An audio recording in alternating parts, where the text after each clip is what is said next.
And welcome to class 5th. In previous class, we read about the interdependence in nature components of the environment. Okay, today I will teach you animal-animal relations. One of the commonest example of animal helping each other is the relationship between cattle and egrates. हम animal के बीच जो relation होता है सबसे अच्छा example है cattle और इग्रेट्स का। कैटल सभी जानते हैं, इग्रेट्स यानी सफ़ेद बगुला। The egrets ride on the cattle. Egrets जो है वो कैटल के पीछे भागता है and feed on the insects, और इंसेक्ट्स को फीड करता है। दैट बोदर द कैटल, जो कि कैटल के नाक में दम करता है, उसको फीड करता है। The cattle do not mind. Cattle जो होता है वो ये माइंड नहीं करता because the egret help them get rid of the insects, क्योंकि इग्रेट्स जो होता है हेल्प करता है इंसेक्ट्स को उसके छुड़ाने में। ठीक है, इसलिए कैटल जो है कुछ भी माइंड नहीं करता। Many other animal have this kind of helpful relationship. कई एनिमल्स होते हैं जो इस तरह की एक दूसरे से रिलेशनशिप करते हैं, हेल्प करते हैं। Crocodile have their gums clean by plovers birds.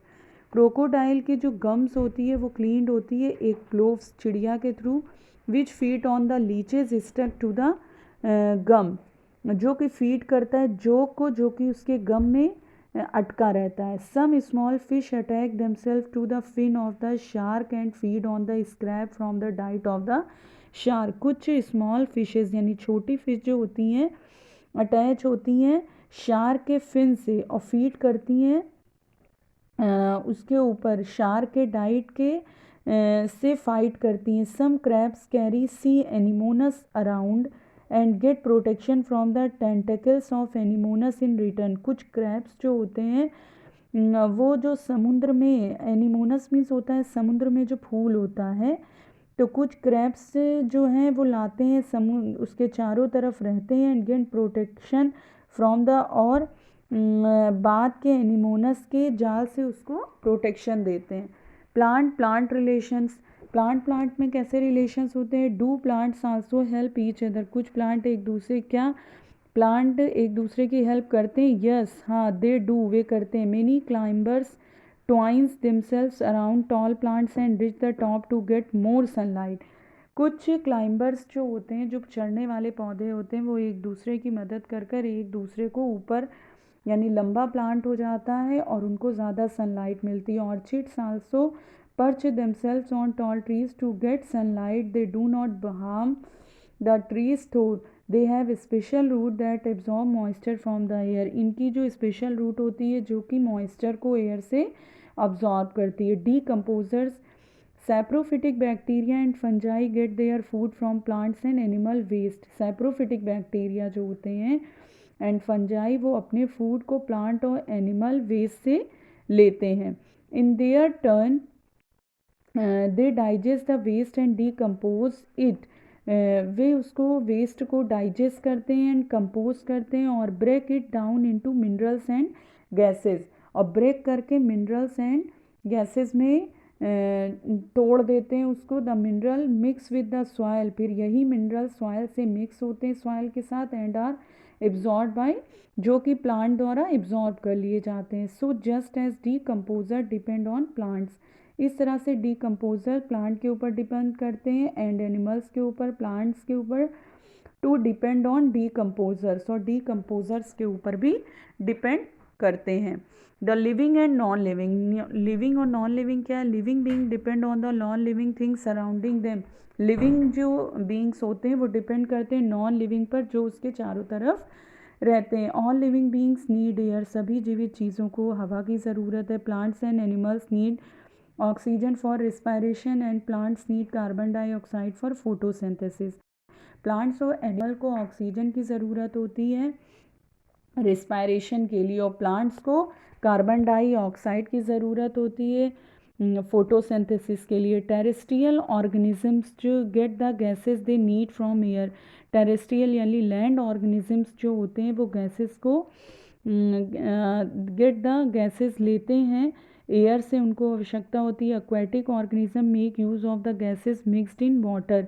Aquatic organisms जो यूज़ गैस करते हैं जो कि वाटर में मिली हुई होती है। No organism can live without water. कोई भी ऑर्गेनिज्म बिना पानी के नहीं रह सकता। Aquatic organism would die very soon if you took them out of water. Aquatic animal जो होते हैं अगर उनको बहुत देर पानी के बाहर रख देंगे तो वो डाई हो जाते हैं, मर जाते हैं। Even terrestrial organisms can not survive for long without water. Terrestrial organisms भी बहुत देर तक बिना पानी के नहीं रह सकते। Light is another very important condition for life. Light भी बहुत इंपॉर्टेंट कंडीशन लाइफ की होती है। Many animals are active only in the daylight. कुछ जानवर हैं जो एक्टिव होते हैं डे लाइट में। Plants need light to make food.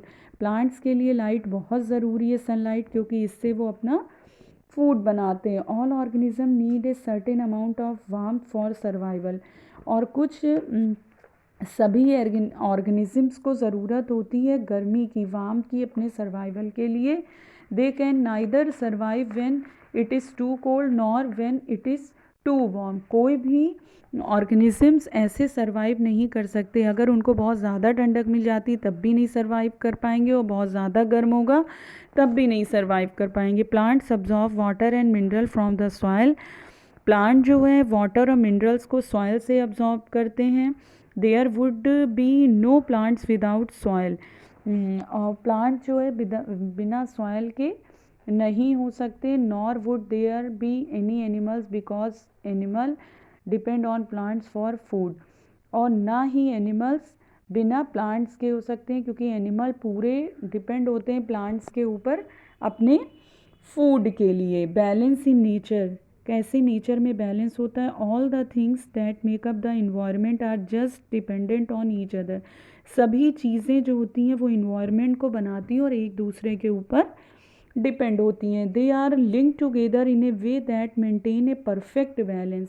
वे एक दूसरे से एक लिंक के थ्रू जुड़ी होती हैं जो कि एक परफेक्ट उन लोगों का बैलेंस होता है। Without this balance the environment would get destroyed. बिना इस बैलेंस के इन्वायरमेंट डिस्ट्रॉय हो जाएगा। Let us see how nature maintain a balance. आगे हम देखेंगे कि बैलेंस को कैसे हम मेंटेन करते हैं। You understand children? I hope you all understand. We will continue next topic in next video. Okay, thank you children's.